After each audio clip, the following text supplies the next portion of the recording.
바이러스로 경제 활동이 위축된 게 어느덧 2년이 다 되어 갑니다. 자, 이런 불경기는요, 이곳 호주뿐만이 아니라 전 세계가 다 마찬가지입니다.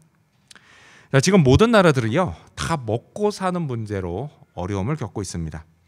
제 경험에 비춰보면요, 이렇게 경기가 나쁘면 가장 먼저, 그리고 가장 심하게 타격을 받는 계층이 임시체류 비자를 가진 이민자들인 것 같습니다. 다른 이유들도 있지만요, 특히 이들은 정부의 도움을 받기가 참 어렵기 때문입니다. 자, 이번 코로나 기간에요, 사람들은 정부로부터 많은 도움을 받았습니다. 호주도 그렇고 한국도 그렇습니다. 이 두 나라 정부 마찬가지로요, 국민들이 다 정부로부터 각종 재난지원금을 받을 기회가 있었습니다. 자, 그런데요, 임시체류 비자를 가진 이민자들은 여기서 제외가 됐던 겁니다. 현재 살고 있는 이곳 호주로부터는 외국인이라는 이유로 지원을 받지 못했고, 한국으로부터는 해외 나가 있다는 이유로 받지를 못했습니다. 이게 참 아쉽지만요, 어쩔 수 없는 현실이라 그저 받아들일 수밖에 없습니다. 자, 그럼요, 재난지원금을 받은 사람들은 삶이 꽤 나아졌을까요? 꼭 그렇지는 않습니다. 그 지원금을 받고요, 한동안은 먹고 사는 문제가 해결됐지만 며칠이 지나지 않아 그 돈 다 쓰고 나면 또다시 먹고 사는 문제가 반복되었습니다. 자, 이렇게요, 양식을 살 돈은 언제나 또다시 필요합니다. 자, 그런데 오늘 본문을 보면요, 먹고 사는 문제로 힘들었던 건 이스라엘 민족도 마찬가지였다라는 것을 알 수가 있습니다. 자, 여러분 오병이어 기적 다 아시죠? 그렇죠? 그 사복음서에 모두 다 기록된 그 유일한 기적일 만큼요, 그 예수님이 떡 5개와 물고기 2마리로 5,000명을 먹이신 기적은 정말 대단한 사건이었습니다. 자, 이 떡을 먹은 사람, 이 사람들이요, 예수님을 잊을 수가 없었습니다. 그 로마의 식민 통치로 인해서 일반 백성들은요, 먹고 사는 문제로 늘 힘들었습니다. 자, 그러던 차에 우리로 치면 재난지원금 같은 떡을 먹게 된 사람들, 그 사람들이요, 예수님께 환호하는 건 이건 어쩜 당연한 일이었습니다. 자, 떡을 먹고 그렇게 배부른 그 다음 날, 사람들이 예수님을 찾아왔습니다. 그리고 또다시 떡을 구했습니다. 그 사람들이 이렇게 말했죠. 그 오늘 본문 요한복음 6장 34절을 보면 그들이 이르되 주여 이 떡을 항상 우리에게 주소서라고 말했습니다. 자, 하지만 예수님은요, 결코 그들이 기대했던 답을 말씀하지 않으셨습니다. 자, 그래서 요한복음에 따르면 이 때문에 이제껏 예수님을 따르던 제자들 중에 상당수가 이때 예수님을 버리고 떠났다라고 전합니다. 도대체 예수님이 무슨 말씀을 하셨던 걸까요? 자, 그렇다면요, 오늘은 그 예수님의 가르침을 알아보고자 합니다. 자, 떡을 구한 사람들에게 하신 예수님의 말씀, 그 말씀을 통해서 우리가 알 수 있는 예수님은 과연 어떤 분이실까요? 자, 먼저 첫 번째로 예수님은 생명의 떡이십니다. 예수님은 생명의 떡이십니다. 자, 우리 가져오신 성경 같이 읽을까요? 여러분 성경 요한복음 6장 35절 말씀 읽겠습니다. 읽습니다. 시작. 예수께서 이르시되 나는 생명의 떡이니 내게 오는 자는 결코 줄이지 아니할 터이요 나를 믿는 자는 영원히 목마르지 아니하리라. 아멘. 자, 예수님은요, 당신이 생명의 떡이라고 선언하십니다. 자, 그렇다면요, 생명의 떡은 과연 무엇을 의미할까요? 단어만 놓고 보면 생명의 떡, 이 단어만 놓고 보면 분명 이게 생명을 유지시켜주는 떡이라는 걸 알 수 있습니다. 그렇죠? 그렇지 않으면 죽음의 떡이었겠죠. 생명의 떡이에요. 생명을 유지시켜줍니다. 자, 그런 의미에서요, 우리가 매일 먹고 있는 밥, 이 밥이나 당시 유대인들이 먹던 떡, 이것도요, 생명의 떡이라고 할 수가 있습니다. 생명을 유지시켜주니까요. 자, 먹고 마시는 것이 육신의 생명을 유지시켜주기 때문에 생명의 떡이 될 수 있다라는 이야기예요. 여러분, 한 조사에 따르면요, 인간이 생명을 유지하기 위해 먹는 음식의 양이요, 1년에 1톤이 넘는다고 합니다. 우리 각자가요, 1년에 1000kg을 먹고 마신다라는 얘기예요. 몸무게가 왜 안 빠지냐고요? 1톤씩 먹기 때문입니다. 하지만 여러분, 이렇게 육신의 생명을 위한 떡은요, 아무리 많이 먹어도 시간이 좀 지나면 또 먹어야 합니다. 어제 많이 먹었다고 해서요 오늘 안 먹어도 된다? 이런 건 없습니다. 오늘 또 먹어야 됩니다. 계속 먹어야 돼요. 왜요? 먹고 좀 지나면 또 배고프기 때문입니다. 배고프고 또 배고픕니다. 요즘 제 고민이 그거예요. 왜 이렇게 계속 배가 고픈지 모르겠어요. 가을도 아니고 봄에서 여름 넘어가는데 아무튼 또 배고픕니다. 여러분 우리는요 죽을 때까지 계속 배고픔을 느낄 수밖에 없습니다. 이게요 인간이기 때문에 그렇습니다. 인간은 늘 배고픔을 느끼는 존재입니다. 자, 그런데 여러분 우리가 육신적으로만 배고픔을 느낄까요? 그렇진 않습니다. 여러분 우리는요 모든 면에서 배고픔을 느낍니다. 어느덧 20년 전 얘기가 됐어요. 2002 한일 월드컵. 자, 이 월드컵 때요 조별 예선이 끝나고 우리나라는 역사상 처음으로 16강에 올랐습니다. 놀래지를 않으시는군요. 이게 얼마나 대단한 일인지. 당연히 가야죠 16강. 뭐 8강 가고 4강 다 그렇지 않았어요. 이때 당시만 해도 이거는 역사적인 사건이었습니다. 16강에 진입했다는 거. 모든 사람들이 엄청나게 기뻐했죠. 이전에는 뭐 16강은 고사하고요 월드컵에서 단 1승도 해본 적이 없었습니다. 얼마나 기뻤겠어요. 자, 이제 더 이상 바랄 게 없는 그런 순간이었습니다. 하지만요 이때 여러분 기억하시죠? 히딩크 감독이 이런 말을 했습니다. 나는 아직 배고프다. I'm still hungry 라고 했습니다. 나는 여전히 배가 고프다. 승리를 향한 갈망 끝이 없었던 겁니다. 자, 그런데 여러분 인간이 갈망하는 게 이게 어디 승리뿐일까요? 우리 인간은요 끊임없이 뭔가를 갈망합니다. 끊임없이 뭔가를 갈망해요. 그리고 그것들은요 대개 이 세 가지와 연관이 있습니다. 뭐냐? 첫 번째 돈, 두 번째 명예, 세 번째 성, 섹스입니다. 여러분 인간은요 자기에게 돈과 명예와 성이 채워지면 만족할 수 있을 거라고 생각합니다. 물론 잠깐은 그럴 수 있어요. 하지만요 여전히 계속 뭔가를 갈망하면서 아직도 배고파하는 자신의 모습을 보게 됩니다. 왜 그럴까요? 이런 것들은요 아무리 많이 소유해도 우리 영혼을 결코 배부르게 할 수가 없기 때문입니다. 만족시키지 못하기 때문입니다. 그런데도요 이걸 깨닫지 못하고 계속 돈과 명예와 성을 추구하며 그것으로 자신을 만족시키려고 하다 보면 결국 무슨 일이 벌어져요? 죄를 짓게 됩니다. 죄 짓는 일이 많아지게 돼요. 그럼 어떻게 돼요? 그 죄가 내 영혼을 억누릅니다. 나를 불안하고 나를 걱정하게 만듭니다. 그러면 그걸 벗어나겠다고 어떻게 해요?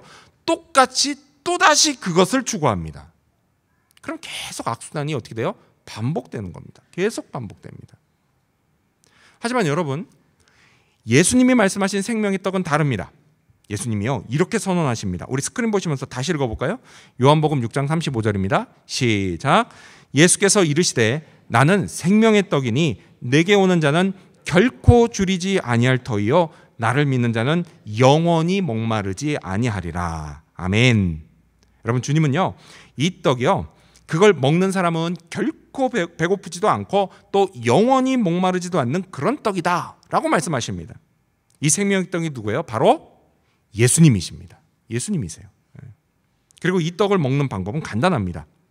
예수님께 나와 예수님을 믿는 겁니다.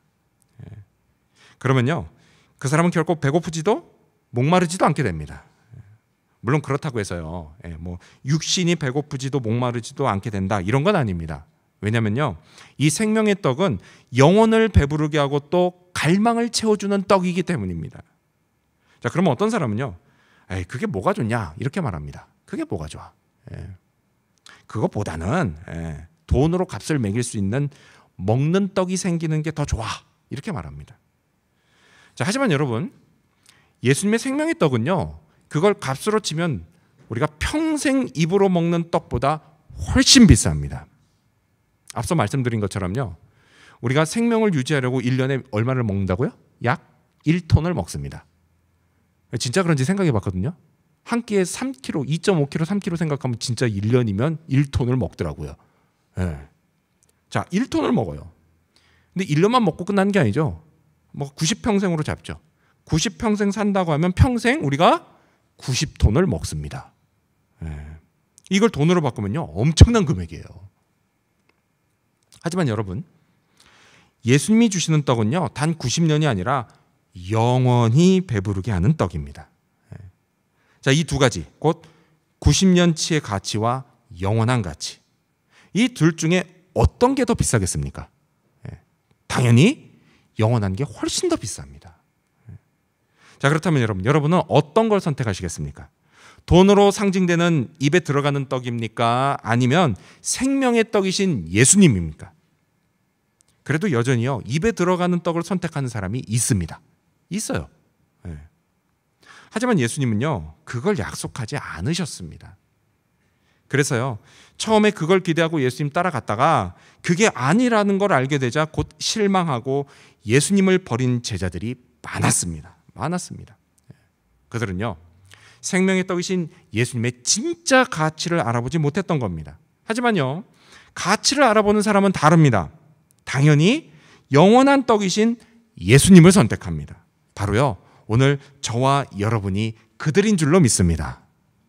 따라서 여러분, 우리가요, 예수님께 나와야 할 이유는 충분합니다. 생명의 떡이신 예수님께 나와서 그분을 믿으면 여러분, 우리는요, 정말 가치 있고 그리고 비싼 것을 받게 됩니다. 성경은요, 그걸 다른 말로 구원이라고 말합니다. 여러분, 이 구원은요, 오직 예수님을 믿을 때 받을 수 있습니다. 그래서 사도행전 4장 12절이 이렇게 말씀하죠. 다른 이로서는 구원을 받을 수 없나니 천하 사람 중에 구원을 받을 만한 다른 이름을 우리에게 주신 일이 없음이라 하였더라. 아멘. 그렇습니다, 여러분. 오직 예수님만이 구원의 길입니다. 내 영혼이 만족하는 길입니다. 갈망이 채워지는 길입니다. 더 이상 배고프지도 목마르지도 않게 되는 길입니다. 따라서 여러분, 이제는요, 잠깐의 만족으로 끝날 세상의 떡이 아닌 영원한 만족을 주는 떡, 우리 주 예수님을 위해 사시기 바랍니다. 내게 진짜 있어야 할 것을 얻으려고 하시기를 바랍니다. 세상 모든 것이 내게 있어도요, 예수님이 없으면 그건 아무것도 없는 겁니다. 하지만 반대로 세상 모든 것이 내게 없어도 예수님만 있으면, 그러면 그건 모든 것을 소유한 것입니다. 그때 비로소 영원히 만족할 것입니다. 배부를 것입니다. 목마르지 않을 것입니다. 여러분, 이 사실을 믿으시기 바랍니다. 이러한 믿음으로 생명의 떡이신 예수님을 위해 살아가는 저와 여러분이 되시기를 축원합니다. 예수님은 어떤 분이실까요?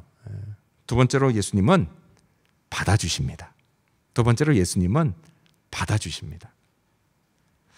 자, 우리 36절 말씀 읽어볼까요? 여러분 성경 보시면서요. 요한복음 6장 36절입니다. 읽습니다. 시작. 그러나 내가 너희에게 이르기를 너희는 나를 보고도 믿지 아니하는도다 하였느니라. 아멘. 예수님은요, 유대인들이 그렇게 봐도 믿지를 않는다라고 말씀하셨습니다. 자, 지금 우리가 읽은 이 36절, 이걸 원어로 보면요, 정확히 해석하면 이거예요. 계속 봐도 계속 믿지 않는다입니다. 계속 봐도 계속 믿지 않는다, 이런 뜻이에요. 여러분, 오늘 예수님한테 이 이야기를 듣는 사람이 이 바로 전날 뭘 봤죠? 오병이어 기적을 봤습니다. 그리고 또 여러분, 이들이 지금까지 어떤 기적을 봐왔죠? 기억하시는 분 있을지 몰라요. 제가 몇 년 전에 요한복음에 기록된 7가지 기적 설교를 한 적이 있습니다. 요한복음에요, 7가지 기적이 나와 있어요. 근데 그 7가지 기적들 중에서 이날 이때까지 3개가 있었습니다. 뭐냐? 첫 번째, 가나의 혼인잔치, 물을 포도주로 바꾸는 거. 그리고요, 왕의 신하의 아들을 고친 기적이 있었습니다. 그리고 또 뭐가 있었냐? 직전에 지난주에 본문에 이었는데 38년 된 병자를 고친 기적이 있었습니다. 이걸 봤어요. 엄청난 기적이죠. 그리고 그것뿐만이 아니라 이 요한복음에 기록되지 않은 또 수많은 기적들을 지금까지 봐왔을 겁니다. 하지만요, 그걸 계속 봐도 예수님을 계속 믿지 않았던 겁니다. 계속 봐도 계속 믿지 않는 겁니다. 근데 여러분, 이런 사람들이요, 예수님 시대 이스라엘에만 있었던 게 아닙니다. 오늘 우리 주변에도 이런 사람들이 많습니다. 하나님이 예수님을 믿는 우리를 축복하셔서요, 우리 힘으로는 도저히 안 될 일이 되게 하시는데, 곁에서 이런 기적을 보면서도 여전히 예수님을 믿지 않는 사람들이 있습니다. 여러분, 이건요, 자기 스스로 축복을 거절하는 겁니다. 하지만 이것과는 달리요, 믿기로 마음 먹은 사람은요, 예수님이 다 받아주십니다. 다 받아주세요. 자, 계속해서 예수님이 이렇게 말씀하십니다. 우리 37절 말씀도 읽어볼까요? 요한복음 6장 37절입니다. 시작. 아버지께서 내게 주시는 자는 다 내게로 올 것이요 내게 오는 자는 내가 결코 내쫓지 아니하리라. 아멘. 예수님이요, 차별하지 않고 다 받아주신다라고 말씀하십니다. 남녀노소 빈부의 차별 없이 믿기로 마음먹은 사람은 예수님이 다 받아주시고 결코 내쫓지 않겠다라고 약속하십니다. 여러분, 그 덕분에요, 저하고 여러분이 예수님께 받아들여진 겁니다. 그래서 예수님이 받아주신 거예요. 여러분, 이 주님의 호의에 감사하시기를 바랍니다. 자, 그런데요, 여기에 흥미로운 게 있습니다. 뭐냐? 그건요, 주님이요, 믿기로 마음먹은 자들, 그들을 아버지께서 내게 주시는 자라고 말씀하셨다는 사실입니다. 여러분, 이게 의미한 바가 뭐냐? 여러분, 이건요, 믿을 사람을 죄송합니다. 여러분, 이건요, 믿을 사람을 하나님이 예수님께 보내셨다는 뜻입니다. 자, 그래서 예수님을 믿고 구원받을 사람을 하나님이 미리 선택하셨다라는 뜻입니다. 자, 그래서 이것에 관해서요, 성경 에베소서 역시 이렇게 말씀합니다. 우리 스크린 보시면서 에베소서 1장 4절 말씀 읽어볼까요? 읽습니다. 시작. 곧 창세전에 그리스도 안에서 우리를 택하사 우리로 사랑 안에서 그 앞에 거룩하고 흠이 없게 하시려고. 아멘. 성경이 뭐라고 말씀하시죠? 하나님이 그리스도 안에서 우리를 택하셨다라고 말씀합니다. 그리고 뒤에 나오는 거, 사랑 안에서 거룩하고 흠이 없게 하신다, 구원하셨다라고 이야기합니다. 하나님이 택하시고 구원하셨다라고 말씀합니다. 여러분, 이처럼요, 오늘 예수님을 믿는 저와 여러분은 하나님이 이미 창세전부터 아시고 선택하신 사람들입니다. 여러분이 하나님의 선택하심에 감사하시기 바랍니다. 자, 그렇다면요, 이 말씀 잘 생각하면, 논리적으로 생각하면 분명히요, 사람들 중에 이미 하나님께 선택은 받았지만 아직 예수님을 믿지 않는 사람이 있을 겁니다. 그렇죠? 그렇죠? 이미 선택은 받았지만 아직 예수님을 믿지는 않는 사람은 있어요. 분명히 있을 겁니다. 자, 그럼 여러분, 하나님께 선택받은 사람인지를 어떻게 알 수 있을까요? 이거 가지고도 많이 싸워요. 간단합니다, 여러분.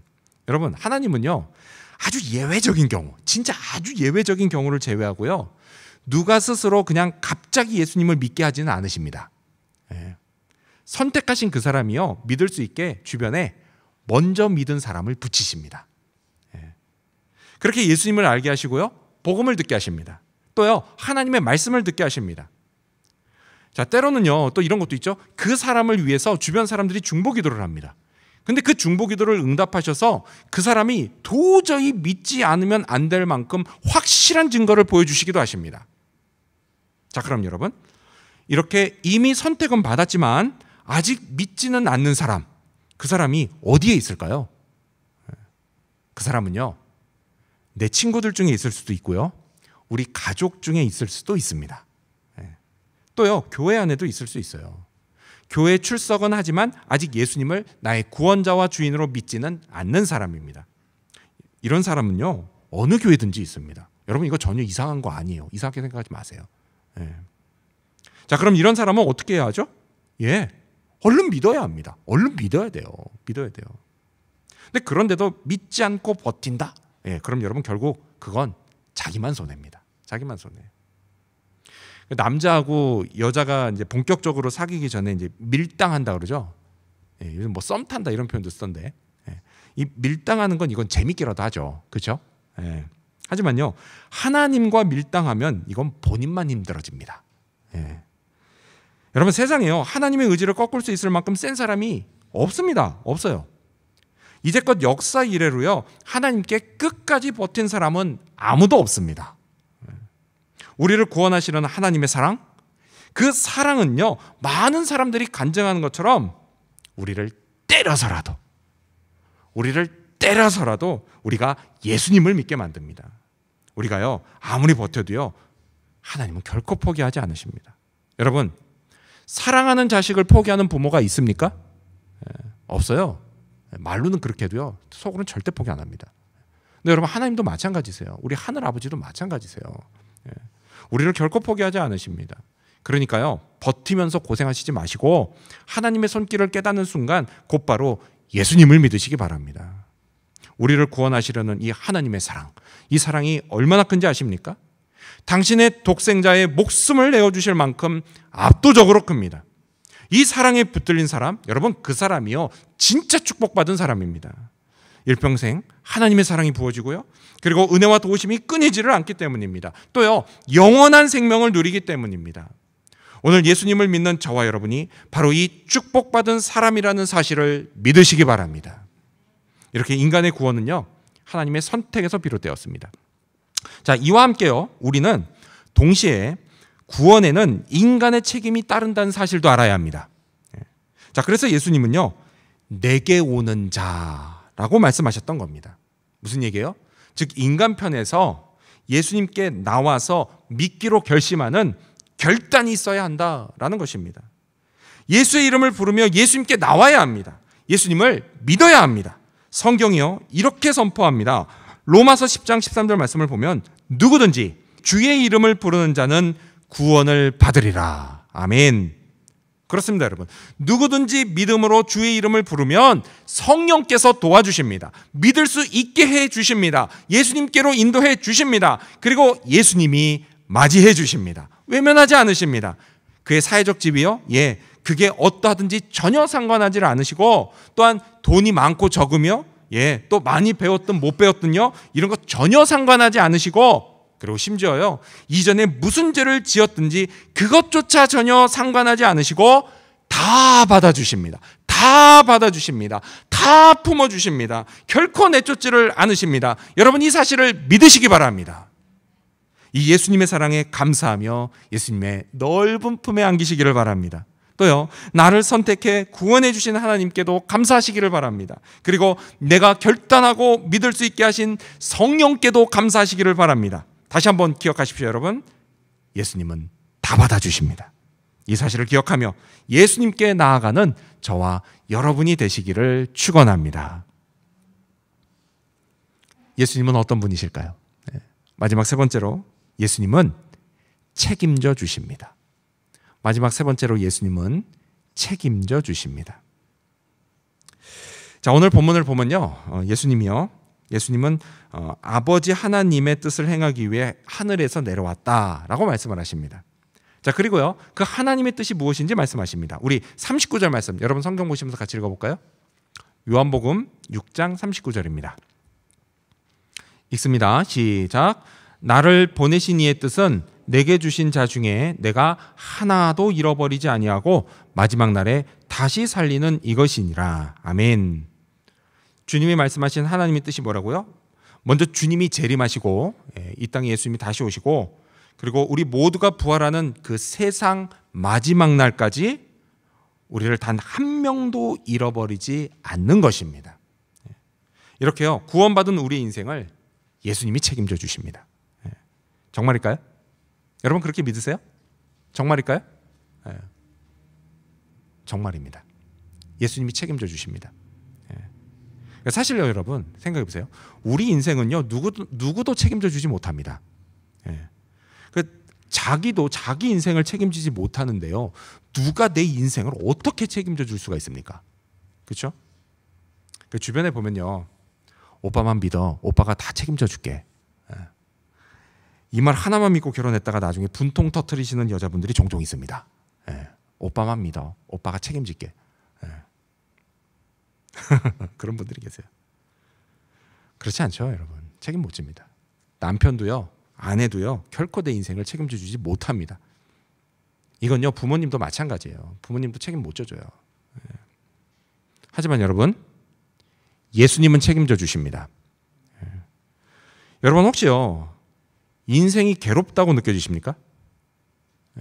그렇다면 의심하지 마시고 인생을 예수님께 맡기시기 바랍니다. 예수님이 인도하시는 대로 순종하면서 따라가시기를 바랍니다. 그러면요 여러분 마음이 쉼을 얻게 될 것입니다. 영혼이 안식하게 될 것입니다. 인생을 살다 보면요 때로 어떤 법적인 문제가 벌어질 때가 있습니다. 그럴 수가 있어요. 법적인 문제가 벌어져요. 여러분 이때 어떻게 해야 돼요? 좋은 변호사를 만나야 됩니다. 좋은 변호사 만나서 문제를 맡기면 안심이 됩니다. 근데 여러분 이거 아십니까? 예수님이요 우리에게 변호사가 되신다는 사실 말이죠. 성경은요 예수님을 보혜사라고 말씀합니다.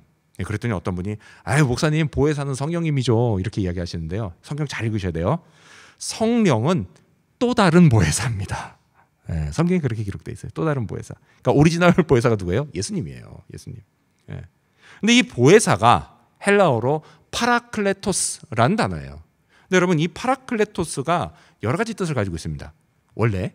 근데 그 중에 하나가 뭐냐? 바로 변호사입니다. 변호사예요. 예. 그렇습니다, 여러분. 우리 인생의 문제를 믿고 맡길 수 있는 탁월한 변호사, 완벽한 보혜사가 바로 우리가 믿는 우리 주 예수님이십니다. 그래서요, 예수님이 우리에게 늘 이렇게 말씀하시는 겁니다. 마태복음 11장 28절 말씀을 보면 예수님 말씀하시죠. 수고하고 무거운 짐진 자들아 다 내게로 오라. 다 내게로 오라. 내가 너희를 쉬게 하리라. 누구든지 예수님께 나왔어요. 인생의 무거운 짐을 맡기면 쉼을 얻습니다. 안식하고 평안을 되찾습니다. 이 주님의 약속을 믿으시기 바랍니다. 믿으면 그 사람의 인생을 예수님이 책임져 주십니다. 여러분, 이 사실을 믿으시기 바랍니다. 살다 보면요, 우리가 종종 하나님의 뜻이 궁금할 때가 있습니다. 되게 어떤 때죠? 어떤 중요한 인생의 길목에 있을 때, 그럴 때 하나님의 뜻이 되게 궁금합니다.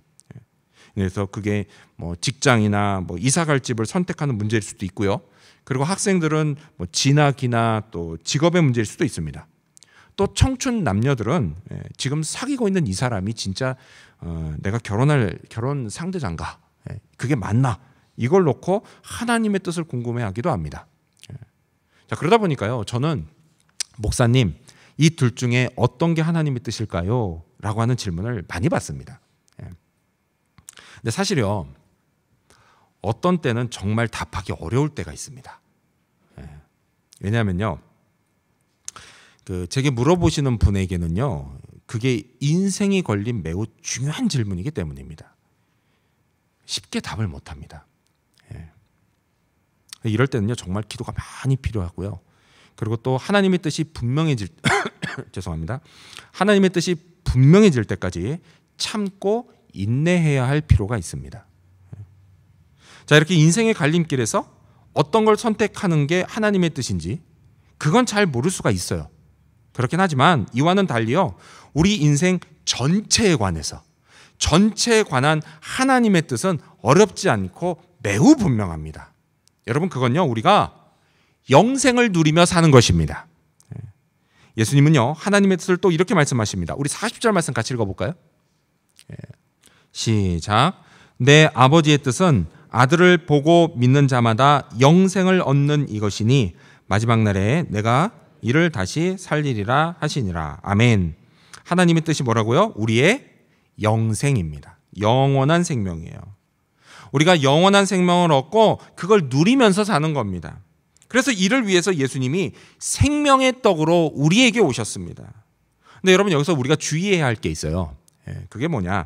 여러분, 우리가요, 이 영생을 우리가 얻어야 된다라고 하니까 이 영생을 꼭 이게 나중에 죽어서 천국 가는 거로만 생각하면 안 된다라는 것입니다. 영생. 여러분, 영생은요, 우리가 영생을 얻는 순간 이미 시작됐습니다. 나중에 천국에서 시작되는 게 아니란 이야기예요. 따라서요, 이 땅에서도 지금 우리는 영생을 살아가고 있는 중입니다. 이게 계속 이어지는 거예요. 천국 그 이후까지. 여러분, 근데 이 영생은요, 구원받은 자에게 주어집니다. 구원이 뭐예요? 여러분, 구원은요, 죄로 망가졌던 우리와 하나님의 관계가 회복되는 겁니다. 그리고 이 회복된 관계를 통해서 하나님이 뭘 주세요? 복을 주십니다. 복을 주세요.